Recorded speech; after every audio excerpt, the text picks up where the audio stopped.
What is up, guys? I just bought my first car. To answer all your questions, no, I did not think this would be the first car I would ever buy. 2, yes, I will explain. And 3, the reason that there's 2 of these is because this one I reached out to Volkswagen to test drive to make sure it was a good fit for our family, and obviously, it was. Let's start with the negatives because there's 2 big ones. 1, this only gets 234 miles of range, and to get the bench seat, which I need because we have 3 kids, you can only get the rear-wheel drive version, which also only makes 282 horsepower. We also live in Southern California, so it never gets cold enough to have a big range drop. And based on our driving lately, it's been getting 251 miles, and that's on 90%. And because we live in Southern California, it never snows, which means rear-wheel drive is perfectly fine. But then there's the horsepower. So you would think 282 horsepower would feel slow. Oh my. But it's not bad.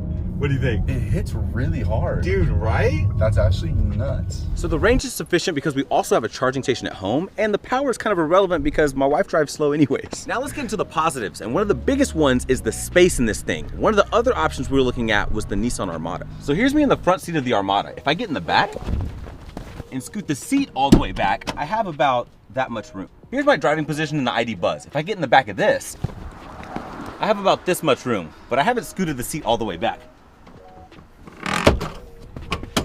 Look how much space I have. It's like all the way.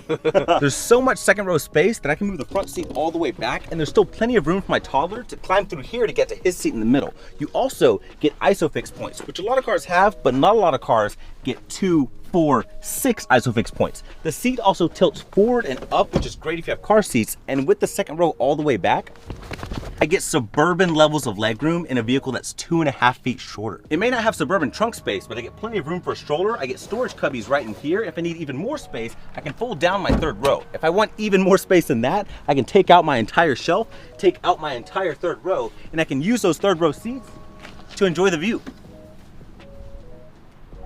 Inside, I get this giant glass roof that can let light in or keep it out. I have built-in armrests, these heated, ventilated, and massaging seats with a thigh extension. My gauge cluster can go up and out with my steering wheel. I have a wireless charging pad, a touchscreen with Apple CarPlay and Android Auto. I get cup holders right here, storage space down there, more storage space back here. I can use these dividers to get ice off my windshield, open bottles, and if I want to take this entire thing out, I can. I also get more charging ports in my door, tons of storage space right here, an area to charge a dash cam up there. If I need a place to store cash or cards, I can put it under my screen. And my favorite part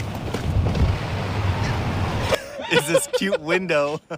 Not only do you get minivan practicality, but this actually sits up high, just like an SUV. I also get a head-up display right there, and this has tons of glass, so the visibility is great. This next part is just a plus, but this has the best ambient lighting of all the cars we looked at, and I can pick 2 colors of ambient lighting. And if you pick 2, it'll combine those 2 colors in the back using an ombre effect. But I think the coolest part is if you have the passenger door open or the driver door open, it'll turn that ambient light red so oncoming traffic knows you're stopped. So the other 3 cars that almost made the cut were Toyota Sienna, the Tahoe, and the Nissan Armada.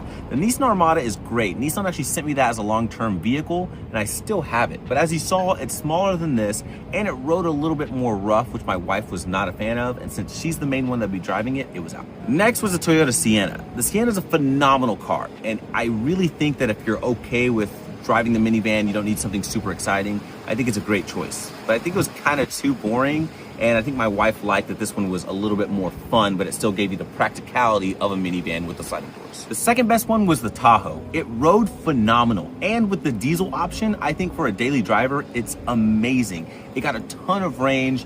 There was a good amount of room, though not as much as this, but I think for the price, it was about $84,000 for the one we were looking at, and that was just a mid-level RST trim. It didn't have quite as many features, and it wasn't as practical because it didn't have sliding doors. Now, aside from the Sienna, this was the second cheapest at $67,000. That's even 10 grand less than the Armada Pro 4X, which we were also considering.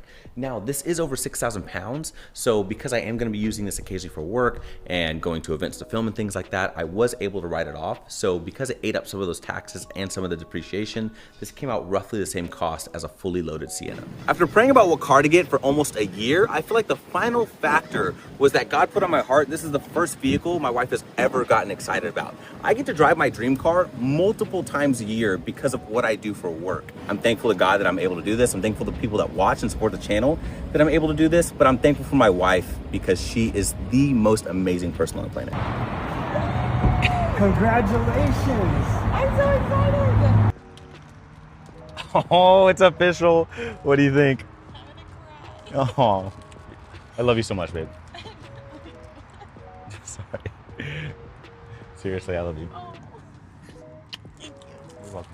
Massive shout out to Wesley, Devin, and Marshall at Norm Reed's Volkswagen. Those three guys really helped make this deal possible, so thank you guys so much. Realistically, I can't suggest this car for everyone. It just simply doesn't work for everyone. But if it works for you, this is a great car.